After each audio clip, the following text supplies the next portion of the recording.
किया जाए। गुज़िश्ता दिनों टीवी चैनल्स पर भी वफाकी वज़ीर ख़ज़ाना मिफ्ता इस्माइल साहब ने कहा कि हमने ताजर तंजीमों से बातचीत की। मैंने कल भी ये बात कही और आज फिर आपकी वसातत से ये बात कहना चाहता हूँ कि वफाकी वज़ीर ख़ज़ाना ने हमारे साथ पाकिस्तान की नुमाइंदा ताजर तंजीम के साथ कोई बातचीत इस टैक्स को लगाते हुए नहीं की। हमारा जो फ़िक्स टैक्स का मुतालबा था वो आज भी मौजूद है कि पाकिस्तान के छोटे ताजरों के ऊपर फ़िक्स टैक्स लगाया जाए ताकि वो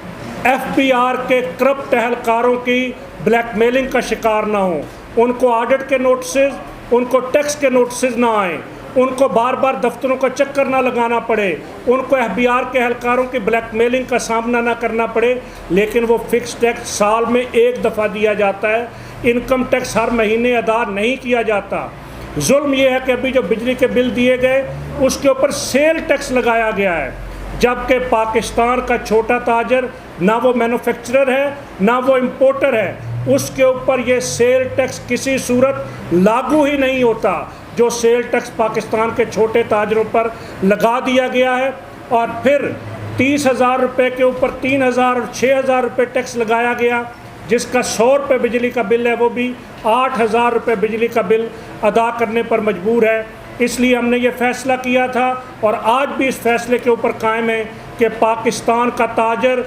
सेल टैक्स लगे बिजली के बिल जमा नहीं करवाएगा। और अल्हम्दुलिल्लाह मैं पाकिस्तान के ताजरों को खराज तहसीन पेश करता हूँ कि हमारी कॉल के ऊपर कराची से खैबर तक इस वक्त ताजर बिजली के बिल जमा नहीं करवा रहे। पाकिस्तान भर के ताजर इस वक्त मार्केटों के अंदर एहतजाज कर रहे हैं, सड़कों पर निकले हुए हैं। और हमने ये फ़ैसला भी किया हुआ है कि अगर वापडा की तकसीम कार कंपनियों ने ताजरों के बिजली के मीटर काटने की कोशिश की तो वापडा के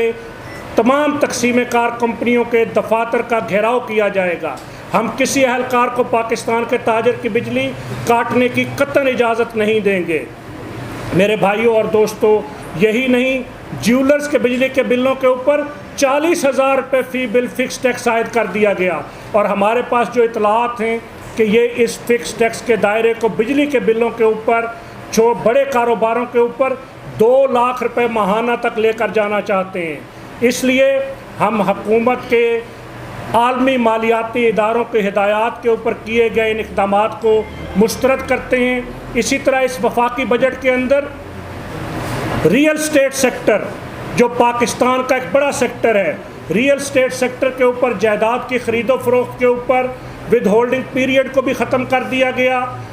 जायदाद बेचने वाले के लिए टैक्स 1% से बढ़ाकर 2% कर दिया गया और नॉन फाइलर के लिए बजट के अंदर तजवीज़ ये दी गई कि वो 5% देगा। लेकिन कहते हैं गलती से वहाँ पर 7% पास हो गया और 7% प्रिंट हो गया। मैं FBR और वफाकी हुकूमत से ये पूछता हूँ कि आपकी इस एक गलती का खमियाजा पाकिस्तान के रहने वालों को करोड़ों रुपए के अंदर भुगतना पड़ता है। आप उसको मिस्टेक कहते हैं, वो मिस्टेक ठीक करने के लिए अब असम्बली का दूसरा इजलास चाहिए। उस वक्त तक ये मिस्टेक और गलती ठीक नहीं हो सकती। और ये रियल स्टेट सेक्टर जिससे 45 से ज़ायद इंडस्ट्री इस मुल्क की वाबस्ता है, फॉरेन रेमिटेंस सबसे ज़्यादा इसी सेक्टर के अंदर आता है। हमने बजट से पहले और बजट के बाद भी मुतालबा किया कि जायदाद की ख़रीदो फरोख्त पर फाइलर के लिए टैक्स को 1% किया जाए और नॉन फाइलर के लिए अगर आप कुछ बढ़ाना चाहते हैं तो मुनासिब उसको बढ़ाया जाए। इसी तरह जो डेम्ड इनकम टैक्स प्लाटों पर लगाया गया उसका ख़ात्मा किया जाए। लेकिन समझ नहीं आती कि हुकूमत कहाँ से मुशावरत करती है, किन से हिदायत लेती है। आज डॉलर की कीमत मुल्क के अंदर मुसलसल बढ़ रही है, यहाँ तक कि हमारे एक्सपोर्टर्स और इम्पोर्टर्स को स्टेट बैंक उसके पास डॉलर्स की कमी की वजह से वो बहुत सारे हमारे इम्पोर्टर और एक्सपोर्टर्स को वो नहीं बना कर दे रहे,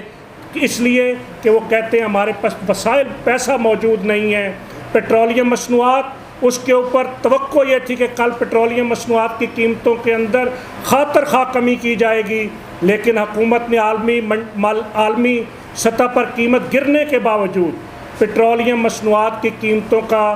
प्रॉपर रिलीफ इस कौम को नहीं दिया। कौम के साथ मजाक किया गया कि कल 3 रुपये पेट्रोल की कीमत के अंदर कमी की गई। इसलिए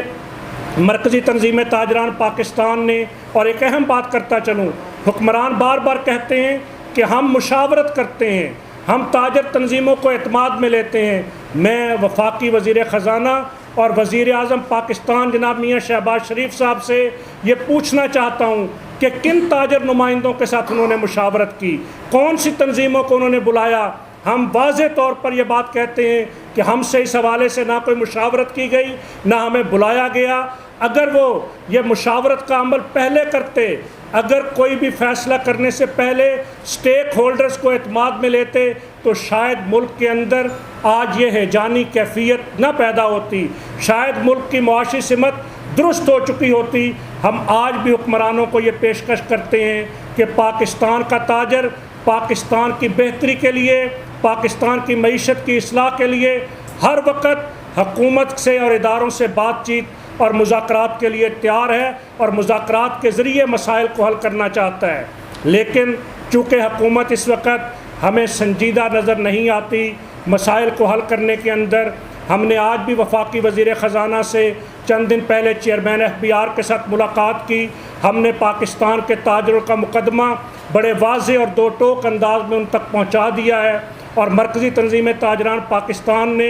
मुल्क गिर मुशावरत के बाद इस मुल्क की माशी सूरत हाल के ऊपर ये फ़ैसला किया है कि इस पाकिस्तान के अंदर अगर यही मुआशी पॉलिसियाँ चलती रहीं, अगर बिजली के बिलों पर लगाया गया टैक्स वापस ना लिया गया, अगर jewellers, mobile sector, auto sector और दीगर मसाइल को हल ना किया गया, अगर जायदाद की ख़रीदो फ़रोख्त पर इन टैक्सेस की शरह को दुरुस्त ना किया गया, तो पाकिस्तान का ताजर 17 अगस्त बरोज़ बुध कराची से खैबर तक इस मुल्क का शटर डाउन करेगा। कराची से खैबर तक हम 17 अगस्त बुध को इंशाअल्लाह शटर डाउन मुकम्मल हड़ताल करेंगे। ये एक दिन की हड़ताल होगी, और एक दिन की हड़ताल के नतीजे के अंदर अगर हुकूमत ने अपने फ़ैसलों पर नज़रसानी ना की, तो फिर हम अपनी अगली हिकमत अमली का इस हड़ताल को गैर मुअय्यना मुद्दत तक करने का फ़ैसला भी कर सकते हैं, और इसके साथ साथ हम इस मुल्क के अंदर अगले पहिया जाम और दीगर फ़ैसले करने पर मजबूर हो सकते हैं। इसलिए मैं एक दफ़ा फिर हुक्मरानों से ये गुजारिश करना चाहूँगा कि वो उस वक़्त के आने से पहले अपने फ़ैसलों को दुरुस्त करें, ताकि पाकिस्तान की मईशत दुरुस्त सिमत में गामजन हो सके। बसूरत दीगर 17 अगस्त बरोज़ बुध हम इस हड़ताल को पहले करना चाह रहे थे, लेकिन मुहर्रमुल हराम के एहतराम के अंदर और 75वें यौम आज़ादी 14 अगस्त के एहतराम के अंदर हम अपनी इस हड़ताल को 17 अगस्त के दिन कर रहे हैं, ताकि मुहर्रमुल हराम भी मुल्क के अंदर अमन और सलामती से गुजर जाए, और 75 साला जश्न आज़ादी की तकरीबात के अंदर भी कौम शरीक हो, और उसके बाद इंशाअल्लाह 17 अगस्त को हम पाकिस्तान का शटर डाउन करेंगे और हुक्मरानों को पाकिस्तान के ताजरों के जायज़ मुतालबात तस्लीम करने पर मजबूर करेंगे। मैं दरख्वास्त करूँगा जनाब शर्जील मीर साहब सदर पंजाब के वो